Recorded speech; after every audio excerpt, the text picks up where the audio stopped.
আপনারা দেখছেন বার্তা এক নজর। আদিবাসী সংগঠনের বিক্ষোভ, অবরুদ্ধ হলো বাঁকুড়া রানীগঞ্জ 60 নম্বর জাতীয় সড়ক। আরজি করের ঘটনার পাশাপাশি পরবর্তী সময়ে পূর্ব বর্ধমানের এক আদিবাসী তরুণী খুনে যুক্তদের দৃষ্টান্তমূলক শাস্তি ও মহিলাদের নিরাপত্তার দাবিতে পথ অবরোধ করলেন আদিবাসী সংগঠন ভারত জাকাত মাঝি পারগানা মহলের সদস্যরা। মঙ্গলবার সকাল থেকে ওই সংগঠনের সদস্যরা গঙ্গাজল ঘাটির অমর কানের কাছে 60 নম্বর জাতীয় সড়ক অবরোধ করেন। দিনের ব্যস্ততম সময়ে এই অবরোধের জেরে আটকে পড়ে অসংখ্য যাত্রী ও পণ্যবাহী যানবাহন। অবরোধকারী ভারত জাকাত মাঝি পারগানা মহলের পক্ষ থেকে আরজিকর কাণ্ড ও পূর্ব বর্ধমান জেলার এক আদিবাসী তরুণী খুনের ঘটনার তীব্র নিন্দা জানিয়ে বলা হয়েছে, অবিলম্বে অভিযুক্তদের গ্রেপ্তার করে দৃষ্টান্তমূলক শাস্তি দিতে হবে, আর তা না হলে আগামী দিনে বৃহত্তর আন্দোলনে নামবেন বলেও হুঁশিয়ারি দেন। পরে অবরোধস্থলে পৌঁছায় গঙ্গাজল ঘাটি থানার পুলিশের সঙ্গে আলোচনা শেষে অবরোধ উঠে যায় বলে জানা গেছে। বিভিন্ন ইউটিউবের মাধ্যমে হোক, টিভির মাধ্যমে, বিভিন্ন মিডিয়ার মাধ্যমে যেটা আরজি করের ঘটনা ঘটেছে, এক মহিলা ডাক্তারকে খুন করা হয়েছে। শুধু খুন বললে ভুল হবে, নৃশংসভাবে ধর্ষণ এবং অত্যাচার করে পর তাকে খুন করা হলো এবং এখনো পর্যন্ত বিচার হলো না। আপাতত একজন আসামিকে ধরা হয়েছে, কিন্তু সারা পশ্চিমবঙ্গবাসী মনে করে, এমনকি আরজি কলেজের যারা জুনিয়র ডাক্তার, শুধু তারা নয়, ভারতবর্ষের বা পশ্চিমবঙ্গের যত জুনিয়র ডাক্তার আছে সবাই মনে করে যে ধরনের ঘটনা ঘটেছে বা যেটা রিপোর্ট পাওয়া গেছে তাতে আরও আসামি আছে, তাদের সঠিকভাবে ধরা হচ্ছে না বা আড়াল করা হচ্ছে। তাছাড়াও আমাদের আরও বিশেষ করে আদিবাসীদের একটা আশ্চর্য ধরনের ব্যাপার একটা ঘটে গেছে, যেটা এই ঘটনা ঘটার পরে স্বাভাবিক পশ্চিমবঙ্গে এই ধরনের ঘটনা ঘটা উচিত ছিল না, কিন্তু পূর্ব বর্ধমান জেলার যেটা শক্তিগড় থানার ঝাপানতলা গ্রামের কাছাকাছি একজন আদিবাসী তরুণী বর্তমানে বর্ধমান বিশ্ববিদ্যালয়ে পাঠরতা ছিলেন, ওনাকে খুন করা হয়েছে এবং গলা কেটে খুন করা হয়েছে। এখনও আসামি ধরা হয়নি। আমরা দেখেছি ইতিপূর্বে যে সমস্ত আমাদের আদিবাসী মেয়েরা বা ধর্ষিত হয়েছে, খুন হয়েছে, আমাদের ভারত জাকাত মাঝি পারগানা মহল রাস্তায় না নামলে কখনো অ্যারেস্ট হয় না।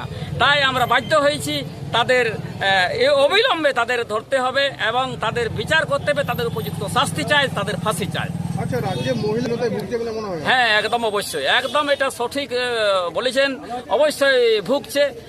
কারণ ঘটনা হচ্ছে পশ্চিমবঙ্গ এমন একটা অবস্থার মধ্যে যাচ্ছে, এখন হচ্ছে প্রায় বিভিন্ন জায়গায় বিভিন্ন ধরনের মহিলা লাঞ্ছিত, অত্যাচারিত, এই খুন ধর্ষণ হচ্ছে।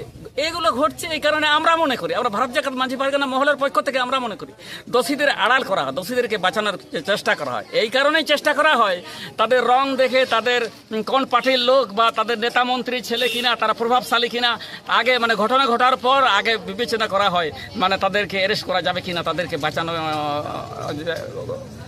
দরকার কিনা, তারপরে অ্যারেস্টের বিবেচনা করা হয়। এই জন্য বেড়ে বেড়ে চলেছে। যদি ঘটনা হওয়ার পর একদিনের কিংবা দুদিনের মধ্যে যদি অ্যারেস্ট হতো সমস্ত আসামিগুলোকে, যে কোনো জায়গায় ঘটনুক, কিন্তু এই ধরনের ঘটনা ঘটছে না। আমাদের অনেকগুলি ঘটনা আছে বলতে গেলে। আমাদের গত বছর আসানসোলে একজন মেয়ে এইচএসে পড়াশোনা করতেন, ওকে খুন করা হয়েছিল, যতক্ষণ না ভারত জাকাত মাঝি পারগানা মহলের সদস্যবৃন্দ এই রাস্তায় না নামলো ততক্ষণ অ্যারেস্ট করা হলো না। এইটাই দুর্ভাগ্যের বিষয় পশ্চিমবঙ্গে। আমার নাম কালীপদ মুর্মু, ভারত জাকাত মাঝি পারগানা মহল, বাঁকুড়া জেলা।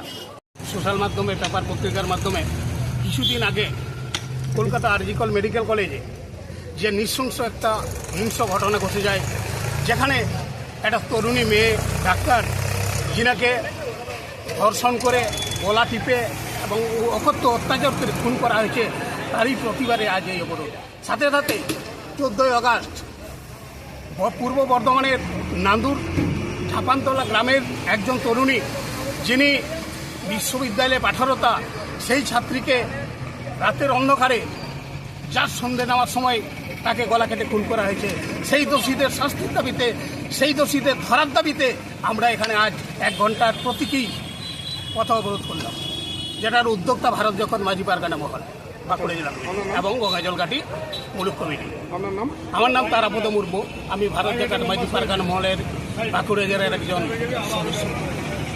আজকে যে এক সপ্তাহ ধরে আরজিকর হসপিটালে যেভাবে একটা অবলা মহিলাকে যেভাবে খুন করা হয়েছে তার প্রতিবাদে যাতে দোষীদের শাস্তি দেওয়া হয়। আর একটা হচ্ছে বর্তমানে আমাদের আদিবাসী মহিলার একটা নৃশংসভাবে খুন হয়েছে, এই দুই মহিলাদের জন্য যাতে দোষীদের শাস্তি দেওয়া হয় সেই প্রতিবাদে আজকে আমরা মিছিলে নেমেছি। মালতী বলবো।